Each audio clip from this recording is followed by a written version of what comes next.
Salut à tous, bienvenue sur Univers Foot. Aujourd'hui, on plonge dans une nouvelle édition de notre revue de presse et franchement, ça chauffe sur le terrain comme dans les journaux. Donnarumma se fait allumer en Italie, la presse en panique. Oui, vous avez bien entendu, Gianluigi Donnarumma est dans la tourmente, et pour les Bleus l'absence de Kylian Mbappé met la France dans tous ses états. On va décortiquer les gros titres, analyser les réactions de la presse européenne, et même spéculer sur l'avenir des Bleus sans leur superstar. Alors, si vous aimez le foot, les débats chauds, abonne-toi, activez la cloche, et restez jusqu'à la fin pour ne rien rater. Prêt, c'est parti. On commence avec le gardien superstar de Manchester City, Gianluigi Donnarumma. Vendredi, l'Italie a battu l'Estonie 3-1 dans les qualifications pour la Coupe du Monde 2026, mais ce n'est pas la victoire qui fait les gros titres. À la 76e minute, Donnarumma a commis une erreur monumentale, une passe mal contrôlée qui a offert un but à Henri Sapinen. Les fans ont crié au scandale, et la presse italienne n'a pas été tendre. La Stampa parle d'une nouvelle erreur qui s'enchaîne, d'une faute flagrante,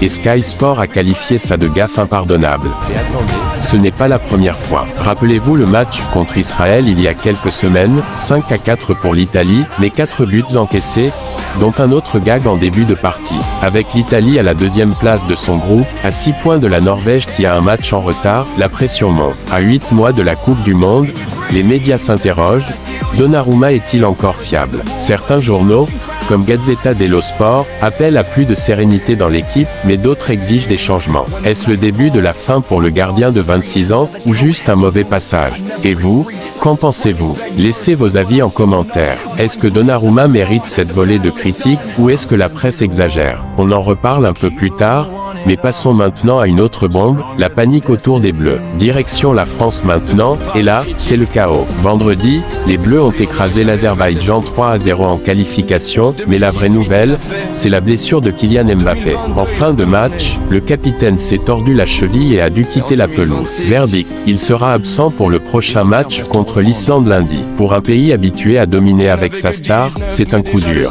Le Figaro titre sur un vide significatif en attaque et les spéculations vont bon train. Mbappé hors jeu, ça signifie aussi des soucis pour le Real Madrid. La presse espagnole, notamment Marca, est furieuse contre Didier Deschamps, accusé d'avoir pris des risques en le faisant jouer malgré un petit problème préalable. Avec le Classico contre le Barça le 26 octobre, les merengues tremblent à l'idée d'une absence prolongée. En France, les débats tactiques s'intensifient.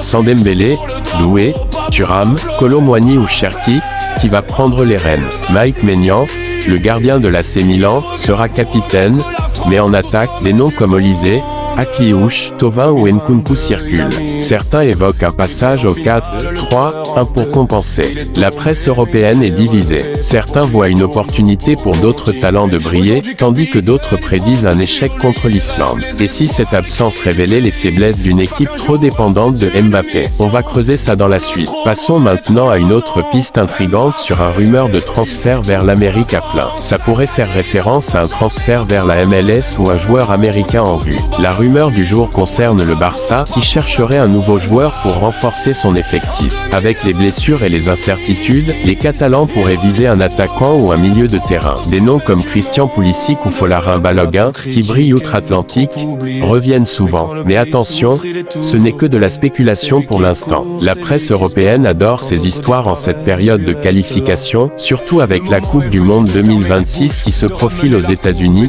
au Canada et au Mexique. Est-ce que le Barça va frapper un grand coup? Ou est-ce juste une diversion pour détourner l'attention des problèmes actuels? Dites-moi en commentaire ce que vous pensez de cette rumeur. Voilà pour cette revue de presse explosive. On a vu Donnarumma sous le feu des critiques en Italie, la panique des Bleus sans Mbappé, et une rumeur de transfert qui fait jaser. Qu'est-ce qui vous a le plus marqué?